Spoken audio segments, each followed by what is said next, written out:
Pues hola, ¿qué tal chicos? Muy buenos días. En este video vamos a ver las características de los sistemas acelulares.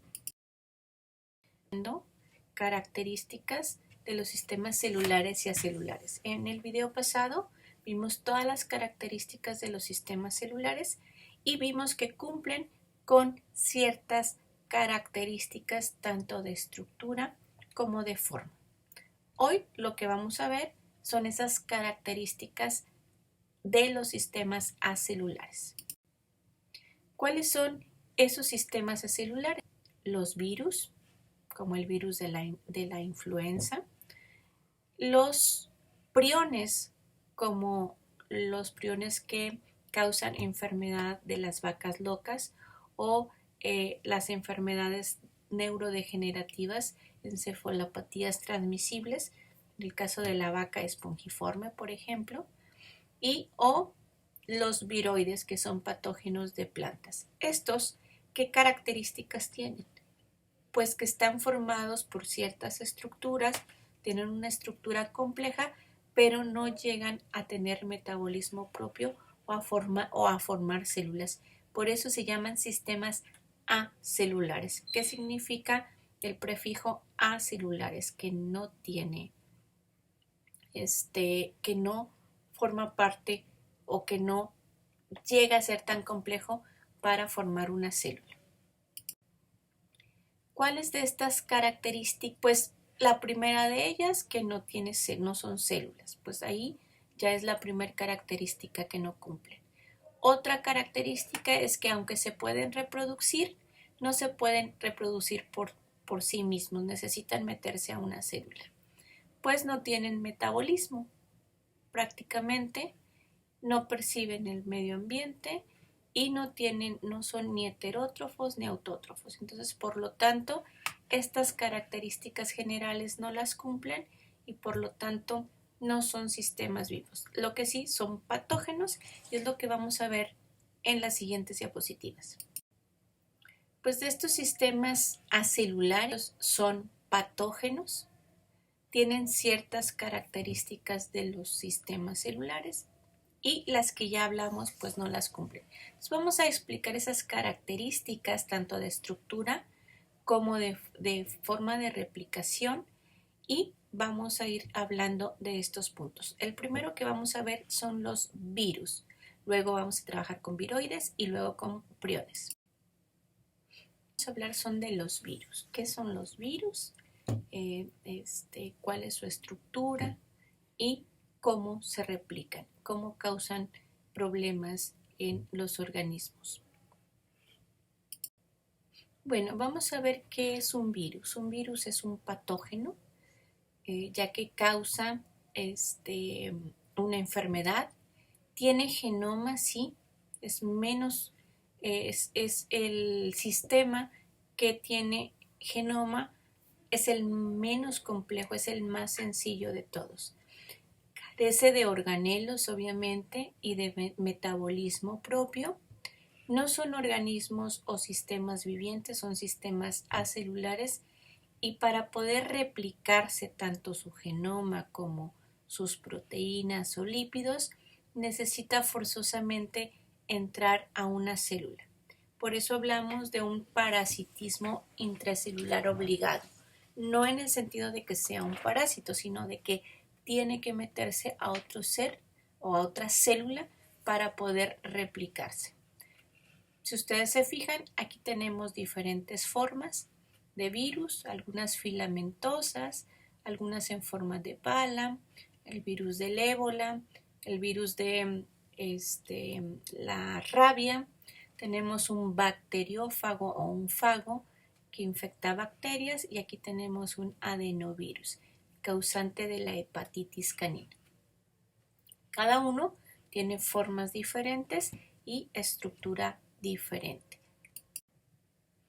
¿Cómo está conformado un virus? ¿Cuáles son las partes que integran? A esto se le conoce como estructura viral. Lo primero es que tiene genoma, es decir, tiene genes. Y esos genes están en una molécula de DNA de doble cadena, como en todos los sistemas celulares, La diferencia aquí importante es que algunos virus van a tener una sola cadenita de DNA. Por ejemplo, el parvovirus es de una cadena sencilla de DNA. Esa cadena sencilla puede ser lineal o circular como en el bacteriófago M13. También puede ser de tipo RNA, ese material genético, lo que no sucede en los sistemas celulares. En bacterias, de bacterias y eucariotas, todos tienen ADN de doble cadena, pero pues aquí vemos RNA de cadena sencilla, y estos pueden ser de polaridad positiva o negativa, dependiendo si pueden ser traducidos por ribosomas, pues son de polaridad positiva. Si se necesita sacar una copia de estos RNAs, pues son de polaridad negativa. También tenemos RNAs de doble cadena como genoma, por ejemplo en los reovirus, y pues o en algunos otros virus también. Entonces pueden ser lineales o segmentados, varios segmentos, como en el caso de la influenza, por ejemplo. Y esa va a ser su estructura. Los genes que están aquí van a contener la información genética para producir las proteínas que envuelven a este genoma, que se llama cápside. Estas proteínas se llaman capsómeros, y además algunos de los virus van a tener una tercera envoltura, una envoltura de lípidos como los lípidos de membrana, y proteínas. Estas proteínas de la membrana de los virus están también codificadas en el genoma viral. Y todas las proteínas que forman parte de la estructura, pues son proteínas estructurales de los virus, aunque también pueden producir algunas otras proteínas que le ayudan a su replicación, que se llaman proteínas no estructurales. Los virus que están compuestos, o sea que tienen el genoma, la cápside y una envoltura lipoproteica, se les conoce como virus envueltos, son los más complejos. Los virus que solamente tienen las proteínas de la cápside y el genoma, se les conoce como virus desnudos, ¿sí? En cuanto a sus estrategias de infección, bueno, estos virus no se pueden replicar por sí solitos, entonces tienen que entrar a una célula para poder replicarse. Y pues los virus pueden infectar cualquier tipo de sistema, incluyendo a otros virus. Estos se conocen como virófagos, ¿no? Pero pueden infectar bacterias, son los bacteriófagos, y pueden infectar cualquier tipo celular. Hay virus de hongos, de plantas, de protozoos y obviamente que infectan animales. En todas estas células, en todos estos organismos tienen que meterse o introducirse a las células a través de un proceso que se llama proceso de infección. Y puede ser por inyección, por ejemplo, como lo hacen los bacteriófagos, se ponen sobre la membrana plasmática de las bacterias e inyectan el genoma para que aquí adentro ese genoma produzca más genoma, proteínas, se formen estos virus dentro de la bacteria, y pues para poder salir, una vez que ya están formados, rompen la célula para salir, ¿sí? Hay otros que entran por endocitosis, es decir, se pegan en la parte de afuera a la membrana plasmática de la célula y la engañan para que los introduzca en una vesícula como si fuera comida, como si fueran nutrientes, y entonces una vez estando dentro se escapan de ese proceso de digestión y empiezan los procesos de replicación de su material genético, de proteínas y de lípidos si son envueltos. Y algunos de ellos que tienen envoltura, como es una membrana, pues tienen proteínas que se llaman proteínas de fusión, que pueden fusionar su membrana con la de la membrana de la célula y entonces entrar la nucleocápside. Esa nucleocápside pues luego libera el material genético, que produce más material genético, proteínas y lípidos de membrana, y luego esos virus se van ensamblando dentro de la célula.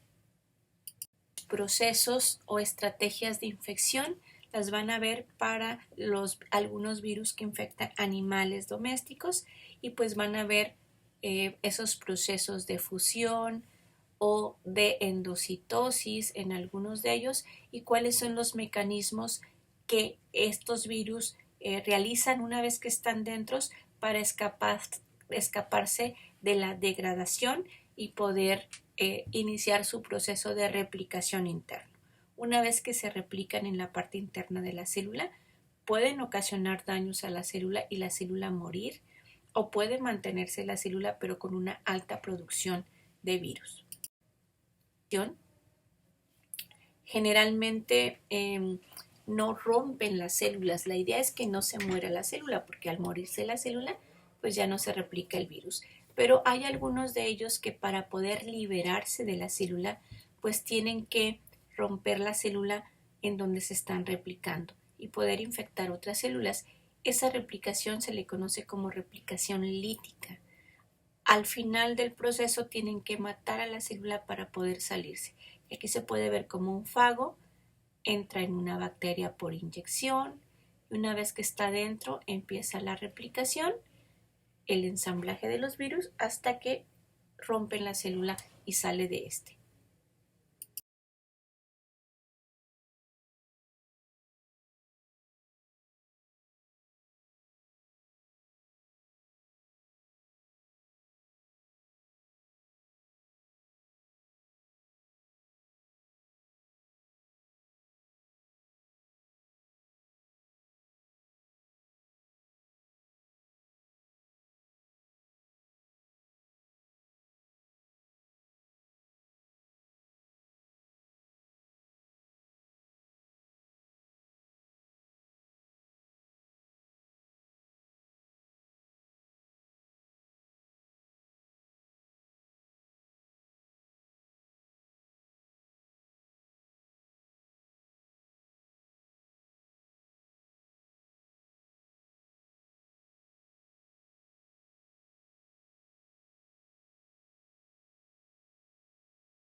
Otro patógeno que pertenece a este grupo de los sistemas acelulares, porque no llegan a ser células, son los viroides. Los viroides, como ustedes ven, son estas estructuras que están aquí arriba. Si se fijan, hay letritas, quiere decir que son ácidos nucleicos. Aquí tenemos guaninas, citosinas, adeninas y timinas, nucleótidos, y es una representación gráfica de un viroide. Pues prácticamente esto es lo que veríamos al microscopio. Son pequeños segmentos de DNA.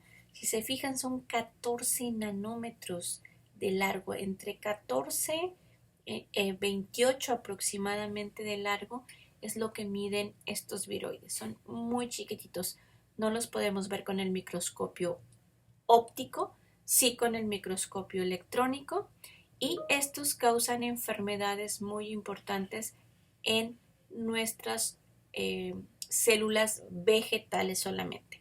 A humanos todavía no se ha detectado que puedan causar problemas. Pero, ¿qué es un viroide y cuál es la diferencia con un virus? Bueno, los viroides son RNAs muy pequeñitos que pueden medir desde 250 hasta 400 nucleótidos, pero muy importantes. Solo afectan plantas por un lado y por otro lado son desnudos, es decir, no codifican para proteínas, no tienen genes, por lo tanto no tienen esa envoltura que tiene de proteínas que tiene. Esto genera que pues estos viroides sean fácilmente destruidos en el medio ambiente. Entonces tienen que estar dentro de una célula en las vegetales y pasarse de una célula a otra. pueden replicarse en dos partes de estas plantas, en donde está la maquinaria para producir RNAs, porque pues estos son RNAs, y es el núcleo, los postpiviroide, o algunos de ellos se pueden replicar en el cloroplasto. Esos son los absumviroide. Y lo que hacen aquí en estas áreas es capturar esa maquinaria de producción de RNAs o de transcripción para que los replique a ellos. Por lo tanto, deja de producir RNAs de proteínas del metabolismo normal y eso altera la expresión de genes en las plantas y por lo tanto el metabolismo, ya que muchos o la mayoría de los procesos metabólicos dependen de proteínas.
Pues muy bien, este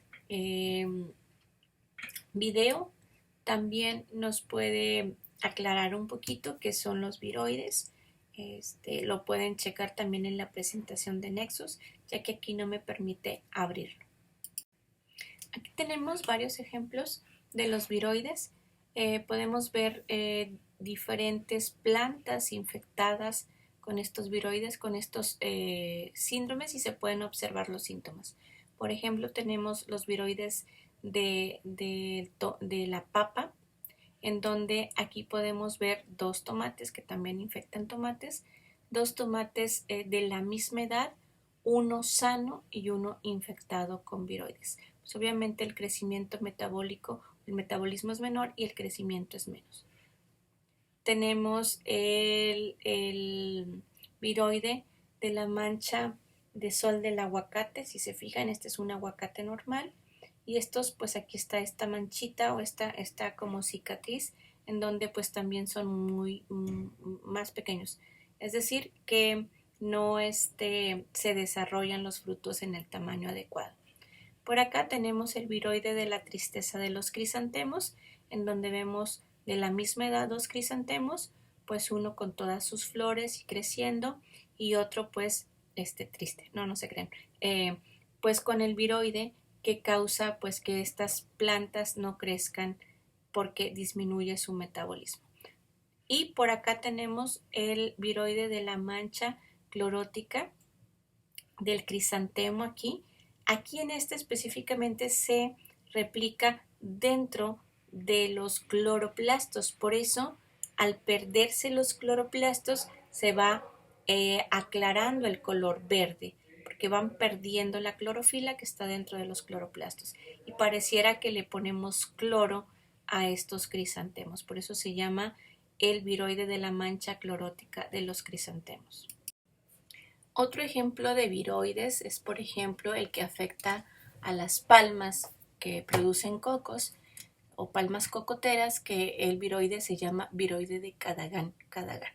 Este, si se fijan, lo que hace pues es afectar las células que forman parte de la hoja y pues también al afectar esas células que producen pues todas las moléculas o nutrientes, pues la plantita no crece. Aquí tenemos otro viroide que afecta a olivos. Si ustedes se fijan, una planta de olivos, la que da las aceitunas, y una con viroide también.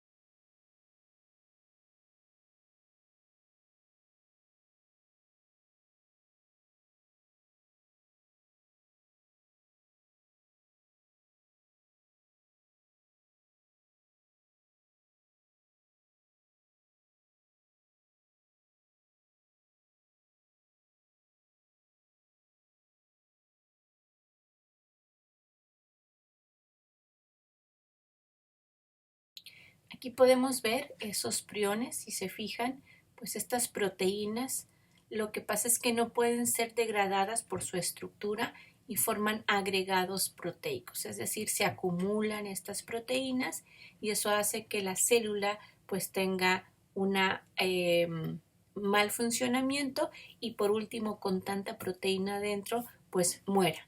Aquí podemos ver a esos priones marcados con algunas partículas de oro que están pegadas a anticuerpos que pues prácticamente señalan que realmente estos agregados proteicos pertenecen a estas o son priones. Bueno, pero ¿qué es un prión? Un prión pues es una proteína que causa una enfermedad. Las enfermedades relacionadas con los priones se llaman encefalopatías transmisibles. Encefalopatías transmisibles, pues como ustedes escuchan en el nombre, se dan porque dañan las células, principalmente neuronas, causando estos problemas a nivel de encéfalo o de cerebro. Y además pueden ser transmitidas ya sea en forma heredada o en forma adquirida. Normalmente nosotros tenemos estas proteínas priónicas en nuestro organismo. Esa proteína priónica se denomina proteína priónica celular. Estas las tenemos en mayor proporción en el sistema nervioso, luego en ganglios mesentéricos, en las vísceras, en médula ósea y por último pues en músculos. Ese sería como que de mayor a menor proporción en donde la podemos encontrar. Normalmente esa proteína es de membrana, en la membrana ejerce su función y luego es endocitada o introducida al interior para degradarla en el momento que ya no se necesite. ¿Qué pasa con la proteína priónica infectiva o las proteínas que causan este problema? Bueno, estas se conocen como PRPS-SC.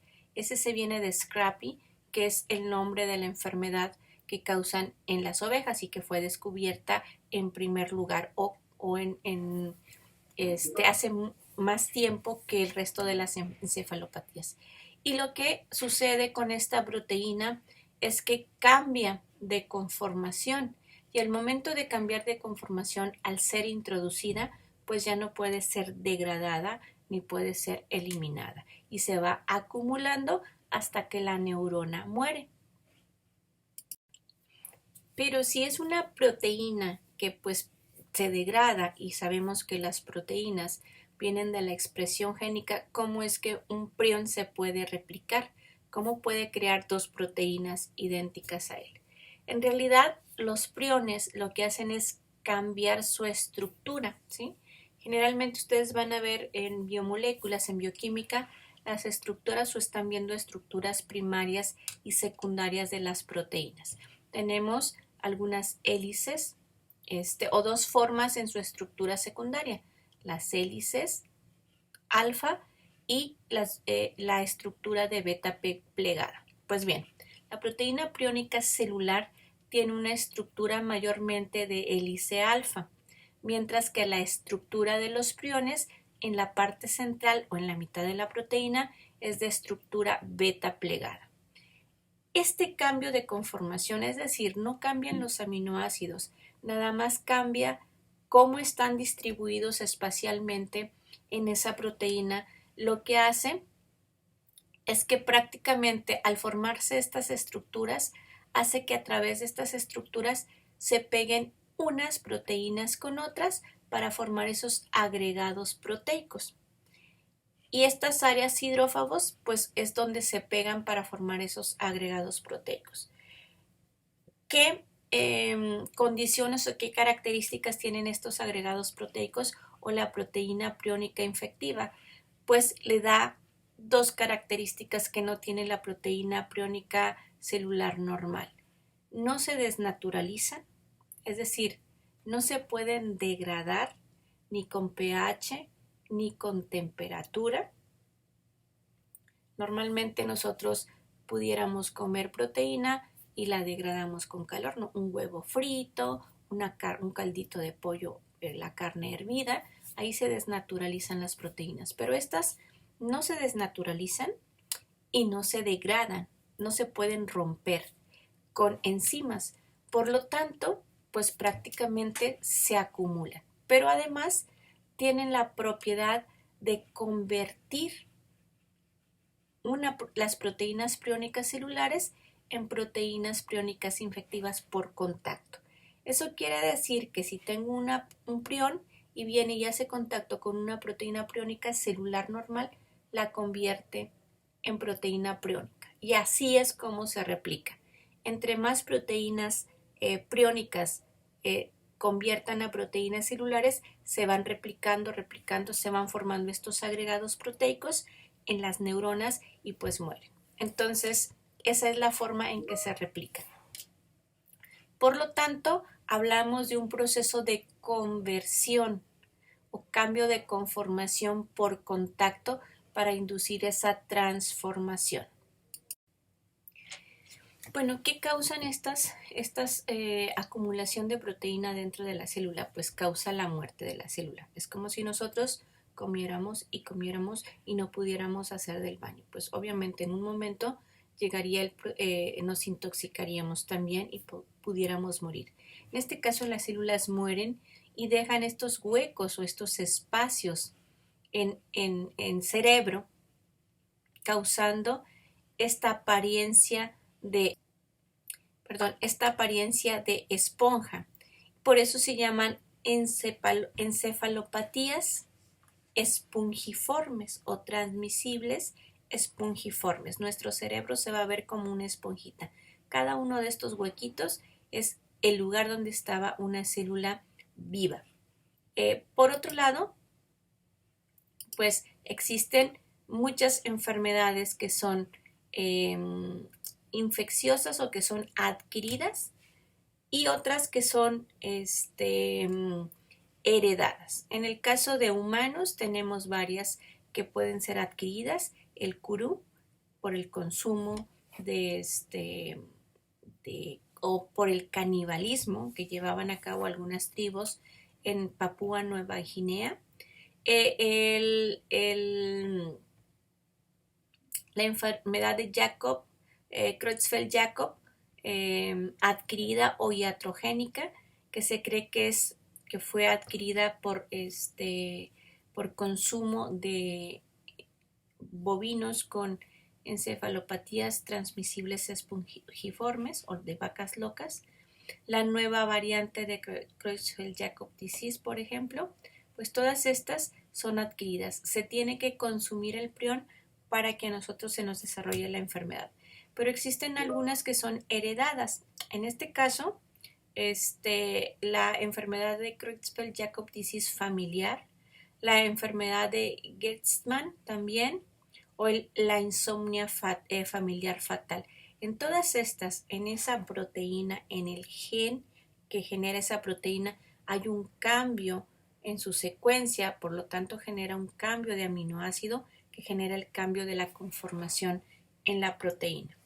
Y pues tenemos las idiopáticas, que eso puede pasar esporádicamente, es decir, que a lo mejor por un pH bajo o pues a lo mejor el mismo sistema inmune puede alterar la estructura de las proteínas que están en superficie en las membranas celulares y eso genera que se genere en forma espontánea pues esta enfermedad en alguna persona o en algún animal.